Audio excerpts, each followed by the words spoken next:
Berita tersebut merupakan fakta nyata dari kerusakan sumber daya hutan. Lalu, apakah deforestasi itu? Untuk mengetahui lebih lanjut apakah itu deforestasi, mari kita tanyakan kepada ahlinya, yaitu dosen dari Fakultas Kehutanan IPB University.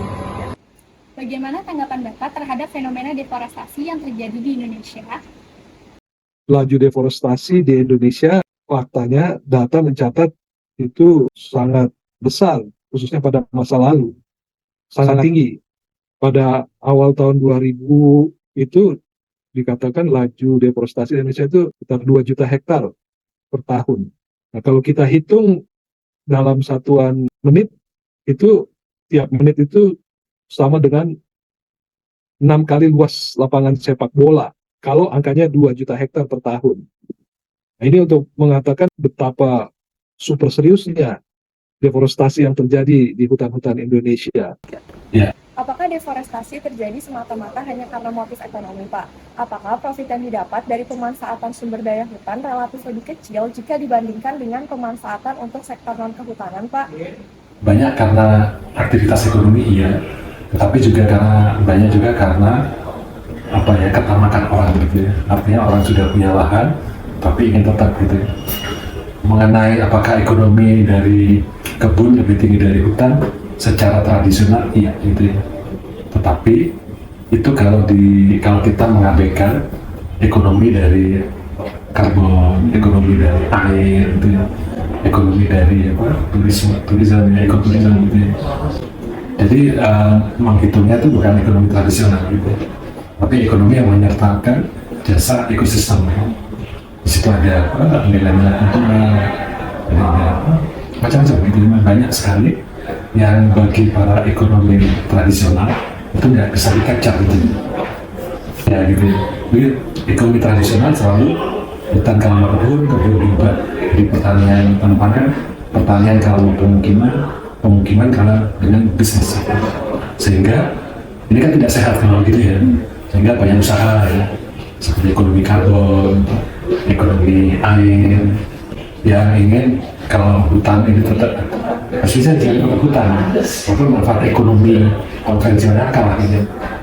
Tapi kan kita tidak hanya butuh ekonomi ya, tidak hanya butuh uang, tapi pertanian butuh hutan untuk jaga air, jaga perubahan iklim gitu ya. Sehingga perlu kerjasama, ada perbedaan tetapi perlu kerjasama. Sekarang sudah banyak sebenarnya, ada tulisan, ada pemandu, ada karbon, juga banyak kerjasama. Tapi memang kurang bisa membawa hutan di dekat kantor saya satu Sipol ya, itu bisa menjadi membawa manfaat ya, secara ekonomi. Lalu banyak buat susu gitu, tapi karena juga musim hujan banyak yang keuntungan gitu.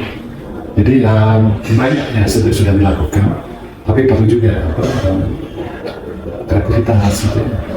Seperti saya sendiri itu mencoba bagaimana setiap orang itu bisa zero emisi gitu. Berdasarkan penjelasan Bapak, sebagai individu secara rasional manusia akan memaksimumkan keuntungan.